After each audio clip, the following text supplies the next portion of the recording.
to Life in the Wings with myself, Charlotte Neal. And today we have the gorgeous Emily, Susanne, Lloyd. I always say round of applause from the studio audience with no studio audience. But thank you so much for coming on the pod. It's an absolute pleasure to have you. Thank you for having me. No, of course, of course. So, for those of you that don't know, Emily is a director. Yes?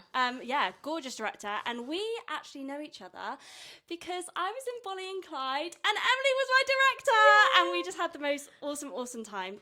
But we'll get to that a bit later. Yes. We are going to start with some quick fire questions, Okay. AKA, I call it the 16-bar cut. Do you like it? I like that a lot.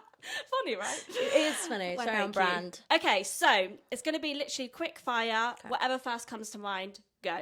Okay. So, self-tape or in-person auditions? In person. Nice. Spotlight or social media?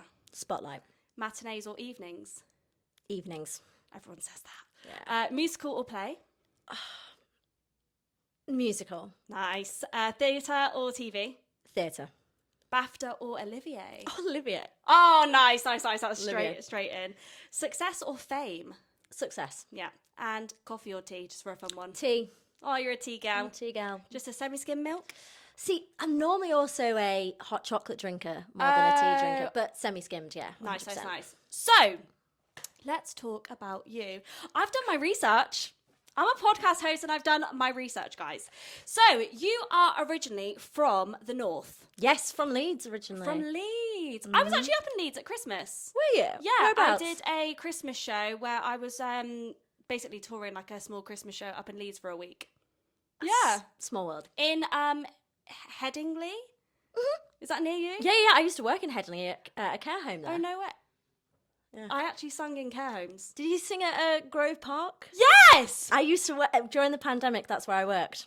Oh my God, I sang at Grove Park. I'm not joking. Yeah, and my mum worked there and everything. Yeah, that was like, yeah. Oh my you've gosh. literally been like where you grew up. Yeah, yeah. Oh my gosh, It was around that is there. a really so small Otley world. Road, which you went up. Yeah, Literally, if you carry I on literally down. stayed near Otley Road. Yes, I'm from Otley, so if you carry on down that road, bit further. But yeah, There's a lovely I'm pub at Otley Road as well. There's loads. Yeah. Have you done the Otley Run? No. So Run? Yeah, it's not a run, it's a pub crawl. Oh, sorry. I thought you meant like 5 mile trek. No, do I look like someone who would do a 5 mile trek? I was like, neither do I, babe. No. Neither do I. Perfect. So, and you trained at, I've got here, Lipper and Little Angel Theatre and Drama Studio. Yeah. Talk to me about that. Yeah, so I went to Lipper Sixth Form. I Yeah. was in the first ever year group in 2016. That's in Liverpool. In Liverpool, Yeah. yeah. Liverpool Institute of Performing Arts. It's Paul McCartney set the school up. It's Cute. It's literally like High School Musical. It was incredible. Amazing. And then went to drama school, went to Drama Studio London in Ealing, and then Did you go as a director or as a performer? as an actor? Oh, as an actor. Yeah, there's a whole Oh, wow. Yeah, So I did it you as an wanted actor. to be an actor. That was where you saw yourself going. Sort of. I think I basically saw myself being like the end goal is to be an actor that then goes into directing. Oh, okay. So you always knew in the back of your mind that you wanted to be a director. But then I never actually did the acting bit. So at what point did you stop acting? So I did a lot of stuff when I was younger. So I did my first ever advert when I was 5 years old No way. For what? for a landmine advert. Wow. Yeah. So I got blown up to pieces. And I was like, oh, very, very, very young. Was like, I want to be in this industry. Did a few other commercials, did a few other bits. Really thought I was going to be an actor. And then it was actually when I was at Lipper. We did Rent, the musical. Oh, one of my faves. One of my faves too. And I'm not saying this is like, oh, I can't sing. And I really tried and I didn't get a role in the show, but I got given assistant director. And I was like, it was like High School Musical, like they would put it on the notice board, like these are all the roles. And it was like, So I you were was like, is it my name up on yeah. the list? For some reason I was like, I'm going to be Mimi. Like I'm looking down, like no. But where's my name? Assistant director. Oh. And at the so wait, so you weren't in the show at all? No, I got given assistant director. It literally, from that Oh. point, changed my whole Trajectory Yeah. of where you're going. I really thought I was going to be a performer, and then the teachers at Lipper saw that I see things because I'm dyslexic as well.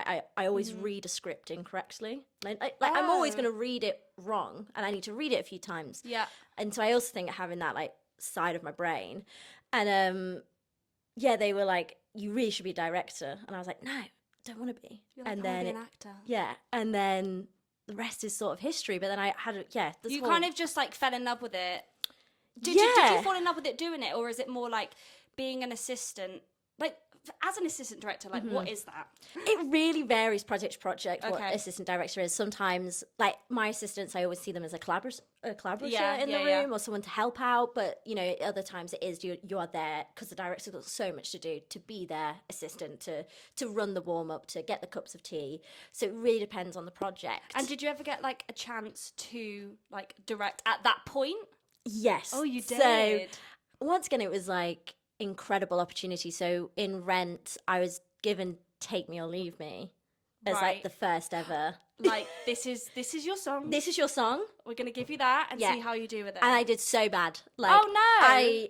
I just remember being like, I had them like crawling on the floor. For just Giving rent. Yes, Giving giving rent. And it was really not good. And then But that's how we learn, right? That's how we learn. We learn by doing bad Yeah. things, and we're like, oh, that didn't work. That did. yeah, and they gave me like crazy stuff like Sarah Kane. Like everyone else would be doing like frantic assembly, but like, oh Emily, here you go, you're gonna do Blasted, you're gonna do the Sarah Kane And scene. you just felt totally out of your. Depth. And Yeah. I felt because they were pushing me. It's when I'm older now I can see exactly what them teachers were trying to do. But They at the probably time- knew your potential. Yeah, and they were like, you shouldn't go to drama school, you really should be a director. And because Wow. I'm stubborn, I took it as like, you're basically saying I'm a bad actor. That's Right. what Instead of you seeing what they saw in you, you were like, oh, you think I'm not good at this. Yes. So I was like, I'm gonna go to drama school and prove you wrong. Wow. So still after being the assistant director, you were like, no, I'm still an actor. Yeah. I was like, I'm not gonna be a director until I'm so much older. So is that when you went to Little Angel Theatre and Drama Studio? Yeah, so if I look back at it, I'm like, it was crazy because also when I was at Lipper Sixth Form, I was also on the side an assistant producer for a company called Dreammaker Dance Events, Wow. which is on Dance Mums UK. I went to Disneyland Paris. Like from a young age, I was like producing for them. We did Her Majesty's Theatre. And that's a whole nother avenue. Yeah, a whole of that. So I was sort of producing on the side at like 16. Wow. But once again, I can see how the teachers saw the path that I'm now on. Mm-hmm. And then, yeah, I went to DSL. And then when I was at DSL, I was like, I want to be a puppeteer. And so I went to Little Angel to do puppetry training. So I'd literally do like, So you are like extremely creative. Yeah. And extremely well driven, it sounds like. yeah, Like and picking stubborn. Up, and stubborn. You're like, I'm going to be a puppeteer. Yeah. And did you train in that then? Yeah, I was like, right, I'm going to be Wow. because I've always, it's once again, it was going from Lipper realizing I am a mover and I was a dancer, Yeah. but I can't really sing. Okay. What can I What do can I with do? that? So it's literally like taking the craft and being like, okay, where can I place that? And it was incredible, Little Angel Theatre. I was under scholarship there, did both the courses, and it really informed what I was going to do. But once again, I was like, I'm going to be an actor. I'm going to be a puppeteer. I'm going to, Yeah. and I was doing like motion capture training. I did all this like crazy stuff. And Yeah. even at DSL, I was like, I remember the first day of DSL, I was like, I'm going to be an artistic director of a theatre one day. We were in this Wow. circle. It was like first day of drama school. We're in this circle being like, where does everyone see each other? And I was like, I'm going to be an artistic director. Because by that point, I knew the end goal was directing. Yeah. And once again, I just was like, but I'm going to be an actor first. Going to do the UK So at what tours. point did you put your acting shoes on the shelf I was and like, you were like, "Ding." I'm going to direct? And what was the first thing that you did direct? Third year of drama school. Of your Probably- own drama school? Yeah. So when I was at drama school, so What? As in you were in third year yeah, and you directed it? no, I didn't direct the sort of. So basically, when I was in third year of drama school, Yeah. we had this like devising project, Right. and I was given the role of director. Once you. again, I was fuming. I was fuming. You had all these signs from the universe that Yeah. you're going to be a director and you're like, no! Genuinely, I was really upset, and my closest friend got movement director. So it was like this. The whole point of the project was like proving that you can be in the creative team as Yeah, well. yeah. And I was really upset I wasn't movement director, and I was given director. And it was the best 3 weeks I've ever had in the whole drama school. We made this show, Els and the Shoemaker, and I Amazing. loved devising and making and directing. And then I came out of that, and it, the glossy version of it is that I came out of doing Els and the Shoemaker and was like, I want to be a director. Instead, I came out doing Els and the Shoemaker and had like a crisis. I was like, I really want to direct, but I've just spent the last how many years training as an actor? Yeah. And am I really, and you know, it's in that bit of drama school and you're starting to do the grad shows and you're starting to do the showcases. And I was very fortunate in my school that I was getting good roles and stuff. Yeah. I was like, am I going to not get an agent? Am I going to you're leave kind of drama just like, school and not be an actor? Is that the plan? I guess you're thinking like, oh my gosh, all my life I've had this in mind and this is what I'm going to do. But actually, all of that is transferable over to directing. Yeah. And even more so, like, you have that empathy of, like, what it's like to be an actor. So, talking about... Actually, before we talk about Bonnie and Clyde, I just want to list a few of the credits that I saw in your CV when I was doing my research. I was like, what? I was like, when did this happen? So we have Pinocchio at the Old Joint Stock, A Christmas Carol. We have The Mad Ones, which is nominated for the Stage Debut Awards. Lovely. Winter and the Willows, obviously Bonnie and Clyde, which we've said. Be More Chill, which is nominated for a What's on Stage Award for the Best Studio Performance. And that hasn't been announced, like, who's the winner, right? No, it's next week, the award ceremony. So yeah, very excited. That is so exciting. Congratulations. Thank you. That's huge. Be More Chill, and I've put many others because there was so many. But so we obviously did Bonnie and Clyde together, and you just sparked something because you said about it being like a collaborative process, and I know Charlotte and I, who was on last week's podcast, we were talking about this as well, how you're such a generous director, and we can tell that you've been an actor. No, but we can tell you've been an actor because you are really empathetic to performers and you listen. And Bonnie and Clyde was one of my first professional jobs, and I remember there were times in the room where you would say, oh, so I think this is happening with Emma Parker, or this is happening with Bonnie at this point. And people would be like, oh, really? So I thought it was this. And then you'd go, oh, okay. And you would listen and you'd be like, okay, talk to me about that. Why do you think that? And from my experience of like what I presumed, and I'm sure there are directors that are like this, is that you walk into a room, they're like, right, stand on 2, stand on 7. This is how you're going to say your line, boom. And your process is totally different. So speak to me about that, of how you came up with that process, and also you do like a head heart gut I don't know why I pointed to my knees, head heart gut to like open the space up in the morning. I think it's actually, there's a bit of that like training of what I did that I sort of skipped out.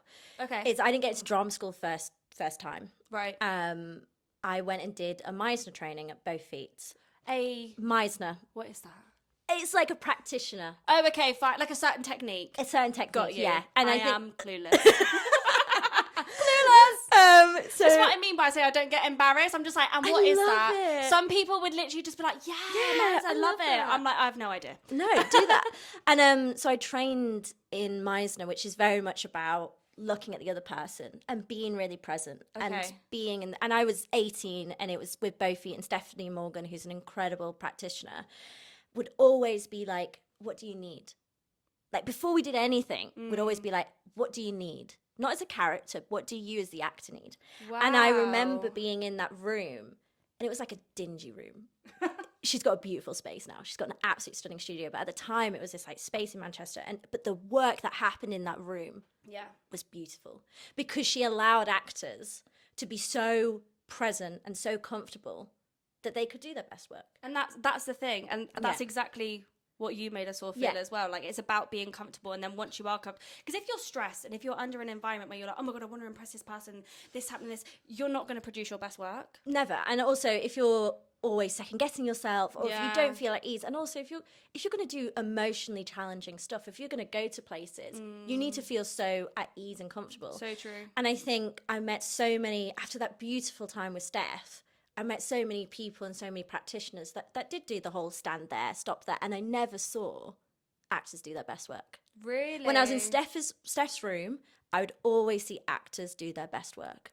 And I remember I was like, because I'm so obsessed with theatre, I was like, why did I always see actors do so much better work when they were with Steph compared to when they're with this award-winning director? And I guess you saw that and you analysed it and you were like, what is different and what is working and what isn't, in your opinion? 100%. And what I came to is that in Steph's room, you work with ease, not effort. And she always says this in Steph's. I love that. Work with ease, not effort. And that's not that's a Steph thing that she always says. She always go, work with ease, not effort. And when you work that way, magic happens. And and I think with all the people that I've worked with and the practitioners that I've worked with and the shows that I've made, I've always known that the room that I want to create is a room where we're a team.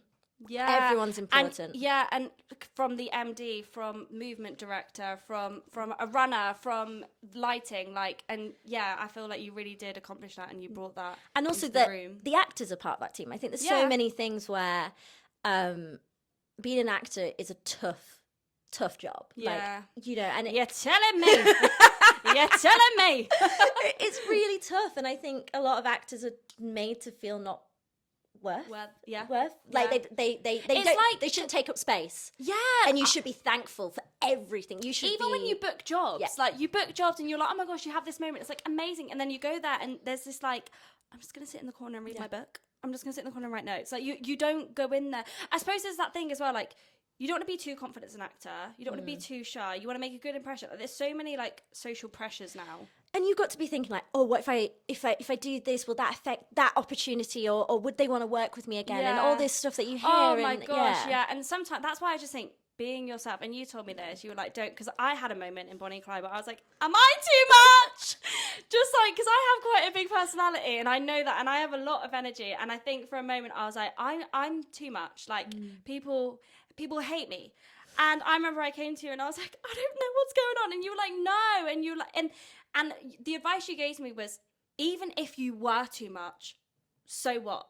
Like, that's you.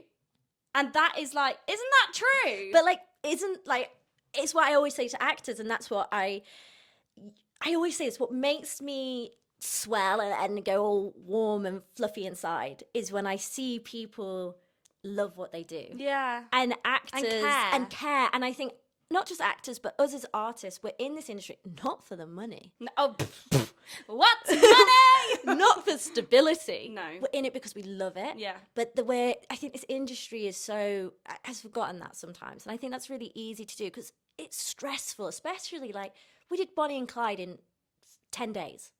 Crazy. 10 days. It was all mad. Of my processes are really fast, but it's like just because you're working at high pressure doesn't mean it shouldn't be an enjoyable experience. Oh, 100%. So, talking about, obviously we've spoken about how you got into directing. I have written down a couple of questions that I think a lot of, well, I could be assuming wrong, but a lot of my viewers will probably be performers, right? And from my opinion of being an actor, there's a lot of like unanswered questions which either people really want to know or just like out of like being intrigued. And one of mine is, when you say for instance, like Be More Chill is on your desk, where do you start? It's like, where do you start? Yeah. Do you know what I mean? I ask the same question to myself. Like, how does the process start? Like, obviously, say, for instance, like in a hypothetical world, you've got your space, you've got your creative team, say. When it comes to, like, casting people, do you have a certain, like, image in your head of what you want the characters to be? No. I know that I work really... I know every director says this, but I know I work in a bit of a different way. Yeah. I think for me, it's, like, the Mad Ones is such a career-defining piece for me. And I came up with all of that in a McDonald's drive-thru at 2 a.m. No way. Yeah, I literally was given the Mad Ones. I had 2 weeks to turn it around. And so I sat in McDonald's with my headphones on and started imagining it on stage. Yeah. And how I describe it is that I have a movie in my mind. It's weird. Okay. I have this movie in my mind, but everything's a bit fluffy. Like, everything's a bit blurred. Like, it's like pixelated. It's pixelated. Like, you have moments, but piecing it together. Yeah. I can see, like, for example, for Bonnie and Clyde, I saw the car being a puppet. Yeah. I couldn't tell you how we got there, though. I could see that we were going to do it really dark, and I always love looking into the history of the time or what's happening. Yeah. But for me, with actors and casting it, I'm probably a casting director's worst nightmare. And the fact for me, it's like... whatever is brought into the room is kind of will work with that type exactly, thing. Like, once again, for Bonnie and Clyde, for me, it's like, all I'm seeing in that first round, that self-tape round is, can you do it? But can you? And I always say to people, they hate it, but I always go, can you do a song of your own choice In the style of the show. in the style of the show? Yeah. And everyone always goes like, Yeah, why when I start. do directors want that rather than just like, here's the material? I'm curious what you think the show is. Oh. So I do it as like, I'm curious, but that's once again because I know I'm a very collaborative director. What do you think? What can you bring Yeah. to the table? What's of Bonnie your and Clyde? version of Bonnie and Clyde? I don't want to hear, you sing and Raise a Little Hell. I probably know that you can sing that. If you got to Self-Tape Point, I know that you're talented, but I'm curious that for you as a performer, and from what you know of my work, what do you think is something of that style? And so when you come into the room, I've got you into the room because I've gone, you've got my style, or you've got what we're going for. We're already aligned on that. Now let's see what happens when you're in the space.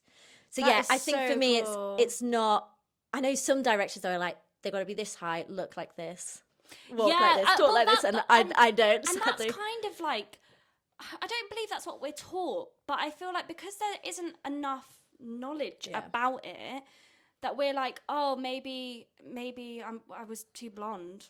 Like, do you know what I mean? Like, rather than actually, oh, maybe like the vibe of what I brought wasn't like, maybe you wanted to do like a gritty version of something. Because when we did, I did a pantomime Cinderella, and I was I was going to say the ugly sister. It's actually the wicked sister.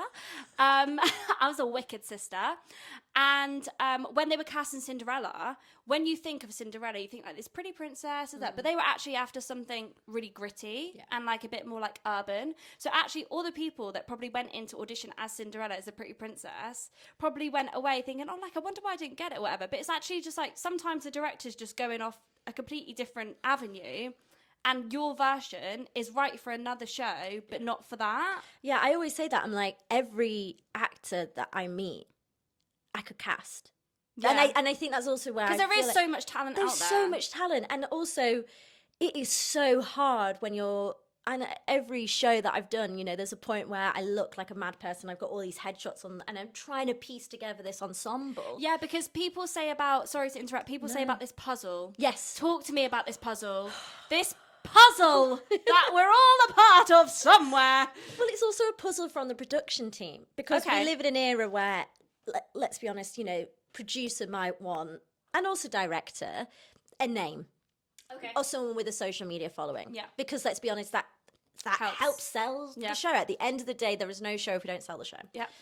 So you've probably got that in the mix. You've probably got people's availability. You've probably got also what you want it to represent, and also making sure that you're showing a collaborative and diverse ensemble. I think that's really important to make sure that you're doing that. So you can have this like, I can't even tell you the rooms I've been in where I've got a pile of like 40 people that I could say yes to, 30 people that I could say yes to. And you've got to dwindle it down. And is it literally a matter, like, how you work? Is it a matter of, like, visualization? Like, you're literally moving things. After this, I'll show you the picture of Bonnie and Clyde. It is, I put everyone's, I sound awful, I put everyone's headshots on the floor. Okay. And I go, right, this could be one version of the cast, and that could be another version of the cast. Because also as well, like, I guess, like, for instance, like with people playing mums, yes, if you're going for a young mum and then you've got one young mum, one old, that kind of like doesn't work, right? Exactly. But they could still both be good to play the part. And then gosh, I forgot me out even thinking about it. I forgot this about Bonnie and Clyde in particular. We knew that there were certain things as well that I was like, I know that I probably want a younger Bonnie and Clyde than we've normally seen. Yeah. And so then you're going, we're probably going to be aging everything down a little bit, like the mum characters to stay in the period. And so then you're going, well, we need to get a yes from them first before we can go and say yes to these. Because if they gosh, of course, because imagine if the mums say yes, but then the Bonnie and Clyde you've got, they can't do it. And then, wow. So it's this puzzle where, and I've been through so many times where it's like you go so far down one route and then sadly something changes, and then you're like, right, we've got to reverse back up and look at the next route. Wow. So it's a massive puzzle that you're trying to tie together. That is so interesting. And there's just so many, and I always say this to actors, I'm like, there's so much that you can't control. Like, your job is to come in that space and do your best work. They always say, book the room, not the job. Yeah. They always say that. Because you never know. Like, the amount of actors that I haven't, I've met them one time and it hasn't been that one job that we've gone with, but the second or third, I go, I really want, if you're getting brought, I know loads of actors who are like, I keep getting invited back into the room by this person. I'm like, that's because they want you. They just need it to align. Because I know some people get a bit like fed up of that. Like some people, and I can understand, like everyone's got different struggles. Yeah. There's people who struggle to get in the room. There's people who get to the finals, everything. And then like, but at the end of the day, if you're getting recalls and you're getting to the final, they see you in the show. Like I was always told, the minute you've got a recall, they're seeing you in the show. It's a matter of just like where they're placing you and all that sort of jazz. Thank you for enlightening us on that, because that's something that I always question, and I'm like, how does it all work? Has there been a production that you've worked on that has changed you as a director, do you feel? I think it is the Mad Ones. Is it? I think the Mad Ones... I'm so gutted I didn't see it. I'm so gutted. I can't lie. There you go. I think the Mad Ones changed me. I think...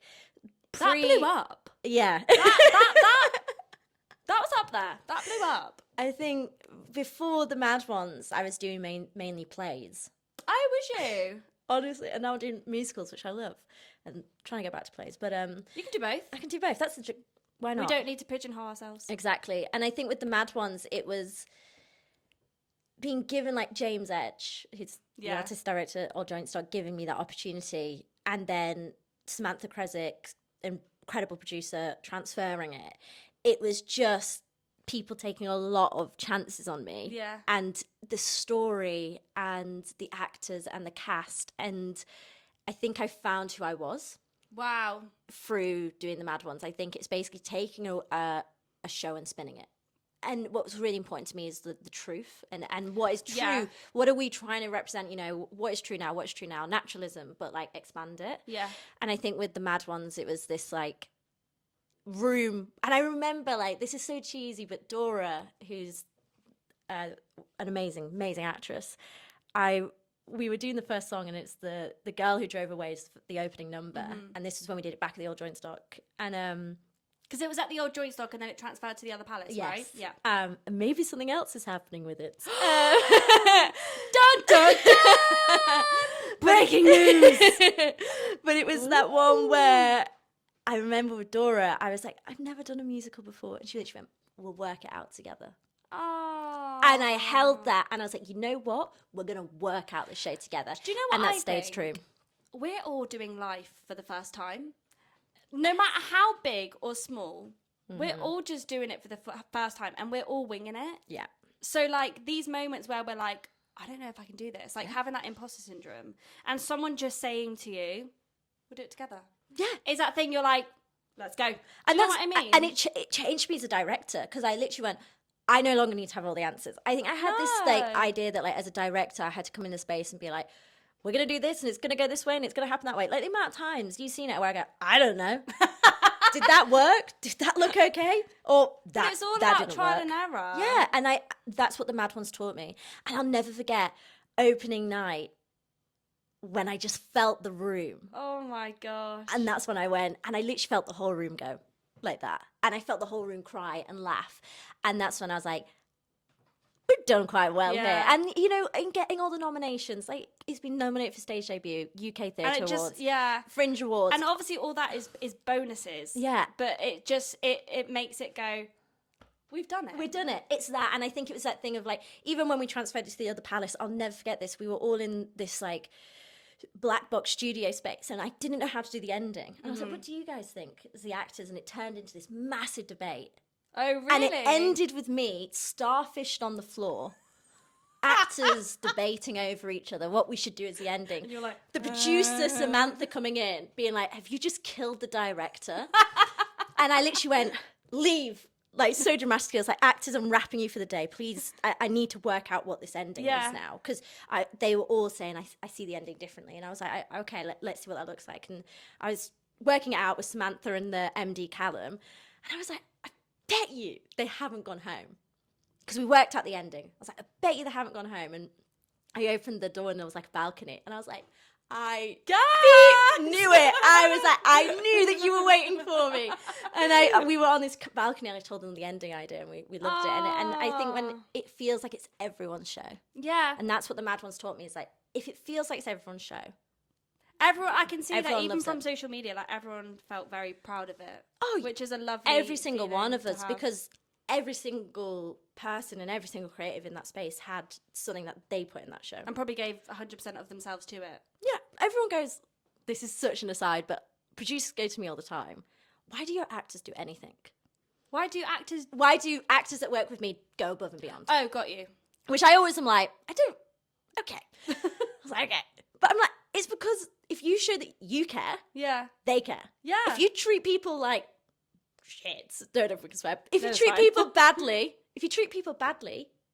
they're not going to come out Oh my and God, no. do the extra work for And you. I think above anything, being a human Yeah. is the most important thing, and being approachable and being kind, no matter what industry we're Yes. in. Do you have any creatives that you're like, I would love to work with this person, or I would love to have this person assist me, or Yeah. maybe who like your...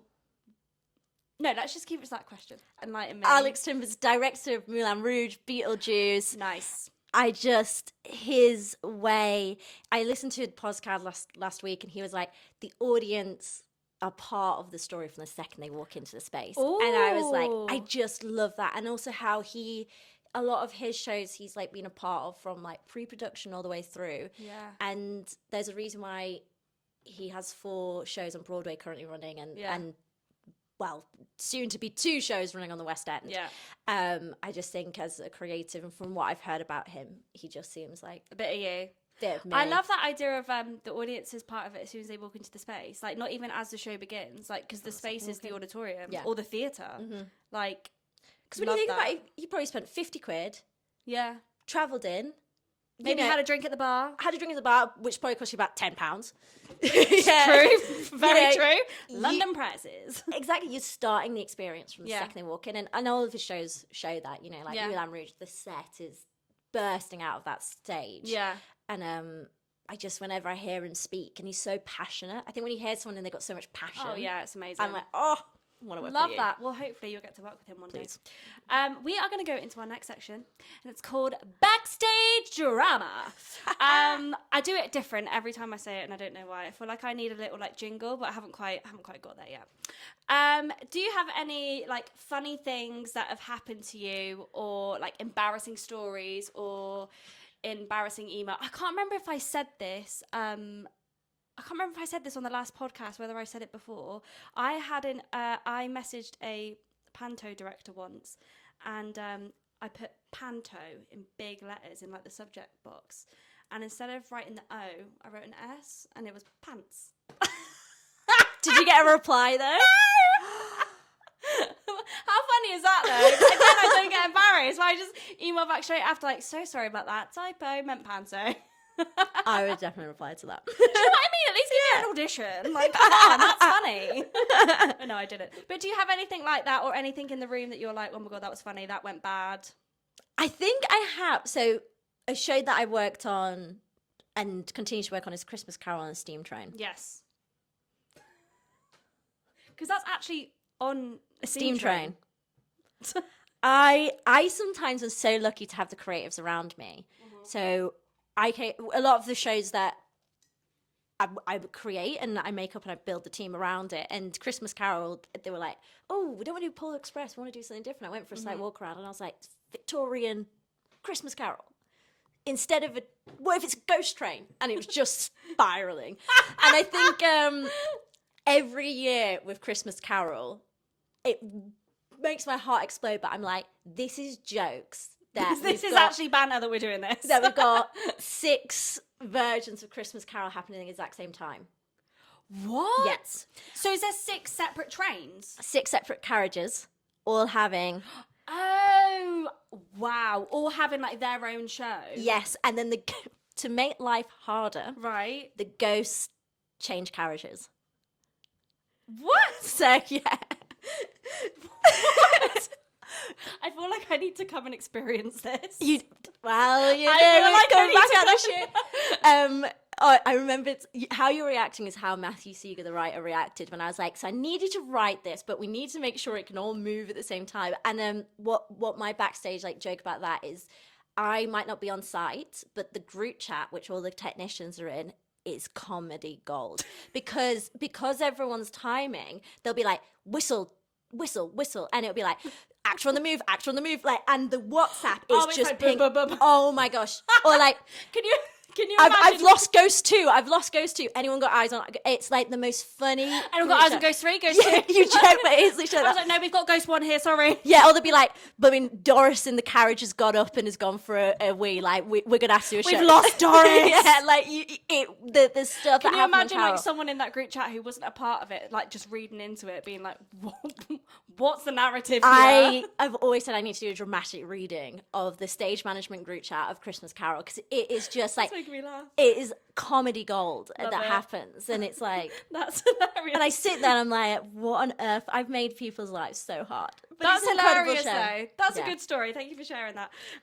So talking about, we spoke earlier about the hardships of the industry, and sometimes I always call this, I don't know if I call this a section, but I always say like no glitz, no glam type thing. What is something that you felt that's been a really big hardship that potentially you never knew was coming, or that you weren't prepared for, or no one kind of like warned you about? Yeah, I think when I look at it, I think one thing that I still need to learn is saying no. Yes. And I think that's something where we're always taught in this industry from a very young age, if you do come in, of like, just say yes. Just say Just yes. grab every Just opportunity. grab every opportunity. And there's been points where, I'm being honest, I look at 2025 and I'm like, that was such an incredible year. But I did 17 shows. That's crazy. That is I'm surprised I'm actually- still alive. There's only 12 months in a year. Yeah. What? Yeah. 17 shows in 12 months. And there's a point where, and I'll be honest, it was towards the end of the year where I was like, I'm not doing my best work. Because you're burning the Because candle I'm at both burning the ends. candles at both ends. That's a good one, I would say. Learning to say no. And it's something that I still, and I think because then you come into a quiet period, like right now, start of the year, it's quiet for everyone in the industry. Yeah. So now I'm like, maybe I should say yes. Maybe Yeah. I've missed an opportunity, and I think that's something that like You just have to sit. I think you just have to sit well in the fact of what's meant to be will be. If in the Exactly. moment it was a no, there's no point like a month down the line being like, oh, maybe I should have said yes. Like, there's nothing you can do about it now. And like you said, like if it's making you have burnout, then and you're not going to produce your best work. no. And I think Like, do you know what I mean? I've always been so in love with my work of like every day is a joy, and every day I'm like Yeah. skipping in the room. And towards the end of the year, I felt so bad because I was like, I'm exhausted. Yeah. We're asking Yeah. questions here that I normally would be like, yeah, and I don't think people talk about like creative burnout as well, because I feel like that's what Oh gosh. if I'm being honest with what January has been for me, is that going like, I felt really tough because I was like, I'm having no creative ideas, and normally I'm like firing on That's all kind of like cylinders. writer's block, Yeah, isn't it? Yeah. And I think maybe when it comes to that, like, I mean, who am I? But my advice would be, go away, take yourself Exactly. away, don't focus on it, and then things will come back naturally. Yeah. I feel like the more pressure we're like, ideas aren't coming, right? I need to sit down, and we put that pressure on ourselves of, we need to do this, we need to do that. But actually, if you just breathe and take a step away from it, and that also goes into the fact of, they always say, if there's ever a doubt in your mind that you don't want to do it, don't do it. Leave. And it's like, whoa, how can we be 100% on anything in life? Do you know what I mean? Like, and that completely is that thing where like I'd have moments where I was like, I don't want to do this. I would be like, oh my gosh, like I should be so like grateful. Grateful. Like, I should be like kissing the floor that I Yeah. got this. But actually, like, again, it comes back to, we're human. And there are going to be days, like, even if you were to land like a dream job, there are going to be days where you're like, oh, I'd love to just stay in bed an extra hour today. Yeah. And I'd love to not do it. But then that doesn't mean that you're not grateful for where you are. You don't want to do it. You need to leave the industry. Like, there's this huge pressure of that. And it's just nonsense. Yeah, it really is. And it's also that thing of like, oh, you're only as good as your last bit of work, or Yeah. you never know when the phone's going to stop ringing. And it gives you this idea of like, I wonder who makes all hamster- these up. I don't want to know. wonder where it comes from. Yeah, because we're all in the same boat of like, We all don't want to feel, don't that, wanna pressure. feel that pressure. So where is the pressure I think it's coming also from ourselves. I think because we love this work so much, and I think it's so ironic that at the end of December I was like, I need a break. I got a break in January, and then in January I was like, my life is over. Yeah, My career is it's up. crazy, I'm washed up right? at 25. I was My like, life is done. I was like, that's it. The Pinocchio was the last show I ever But did. you obviously needed it. You needed a break. You needed to have that space to have creativeness going on. 100%. On the other side of things, what inspires you? Oh gosh. Or who inspires you? What inspires me? Like, what makes you love it? What makes you get up in the morning and be like, today is the day? Oh, this is so cheesy, but it's when we do the physical warm up. As in like the physical or the head, heart, gut? Both. When we Okay. do a warm up and I see the room and we're warming up mentally, we're warming up physically, we're warming up vocally, I'm like, this is why I do it. Yeah. And I look at everyone's faces and I'm like, Yeah, and then we it is check fun. out at the end of the day. We do the checkout and we're like, how are we feeling? And do you know I what I don't love get excited about that? about I love that, because normally with stuff like that, you feel this pressure to be like, yeah, I'm feeling so good. Like, today was fantastic. I'm grateful to be here and I'm always happy. Do you know what I mean? Like, I'm happy, I'm leaving. But actually what I loved about the space that you created was that people were like, do you know what? I feel overwhelmed. And I feel, because like we put on Bonnie and Clyde in 10 days, and there were some days where we were just like, we've just learned like two like dance routines, and we've done like 3 scenes, but one scene's from Act 1 and one scene's from, and we're just like, what's going on? Like, Yeah. and I think that's so nice that on the checkout, and then you know where people are as well. Well, that's why I do it. It's because I always think, it's giving the space for everyone in the room to go, Yeah.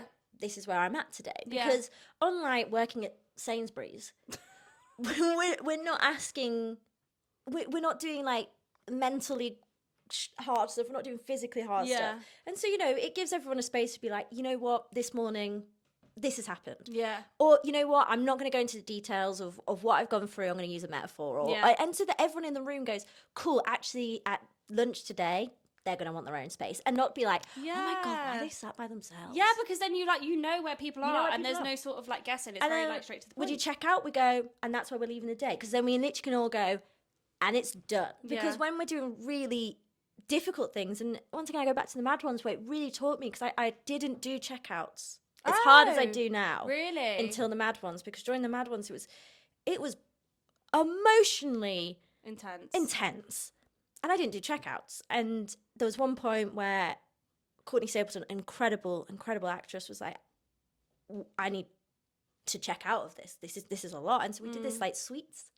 So every night someone would bring a packet of sweets, and we would close our eyes, and then you'd taste the sweet, and then you'd open your eyes to ground you back in. Oh, I love that. It was incredible. And we got lots of sweets through as well. Yeah. And I was like, it's important, because if you're dealing with like heavy emotions and then you're expected to like just put it on your bag and like, bye. Go into probably some digs in a house that you don't know, in an area that you don't know, by yourself. Yeah. And that's it. And just then sit and be like, what just happened? Yeah. Yeah. By yourself. It just gives That's us that so option lovely. to be like, and this is where we're finishing the day. Yeah. So we all know where we're all coming from as well. Love that. Rate it. Love it. So we're going to move into the final section of the podcast, and it's called the 5-minute call. And basically, I just would love to know the dreams that you have, goals that you have, any like dream shows that you're like, I need to direct that, or also any upcoming projects that you can or cannot. Oh my gosh, the dream Yeah. is to be an artistic director of a venue. That's like the Nice. goal, to like be like in a space and obviously directing some of the shows, but not Yeah. all of them. Yeah. And sharing that. The dream shows, like Bonnie and Clyde was Was it? one of the dreams. Would you like to do that again, but on like a bigger scale? Funny enough, no. No, you were happy with how we did what it. what it was what it was. It was great. and it was beautiful Oh. with what it was. It was stunning. And so Oh my I god, don't so you've done one of your dream shows already? done one of my dream shows That's- already, which Wow. is crazy. Wow. Dream show, but it would be impossible to do. Talk to me. Epic the musical. I knew I wasn't gonna know it. As soon as you went, but impossible, and I was gonna say I probably won't know it. Epic the musical. I've not even heard of it. Sorry to whoever wrote it, directed it. You need to, it's never been directed. Oh. It's like this you need to go and look at it. Everyone needs to go and look at it. It's Epic the musical. Epic the musical. Okay. It was just I That's just don't know how to say something- it. It's just so big. Okay. And so I don't know whoever gets to stage it. Good luck. Hopefully I'd Wow. love to do it. Hopefully- But I don't think. Hopefully you. Good luck, babe. Thanks. Oh my God. I love that though. But yeah, that's like do something massive next. Yeah. Is what I'd love to do. I Cool. think I'm happy with doing the black box spaces, and I'm happy doing the steam trains, and I'm happy to doing all them. But I'm ready to do like a big normal one. theatre, Yeah. like a 500 seater. Nice. Give me anything. Do you have any upcoming projects that you can tell us about? Any upcoming? So I've got Sherlock Holmes, which will be going on tour Ooh, this cute. August. Nice. And that's the only one that I can say at the minute. Go book your tickets and stay tuned for the new news that's going to be coming out very soon, I'm sure. So we have one last thing. We have a listener question. Do you have any advice to give to someone who's starting out in the industry? I know this sounds so cheesy, but it's like, don't give up. And also, Love that. make your own work. Make your own work. Yes. Like, Create your own garden. Yeah. What's it called? Sometimes instead of watering someone else's garden, grow your own. mm-hmm.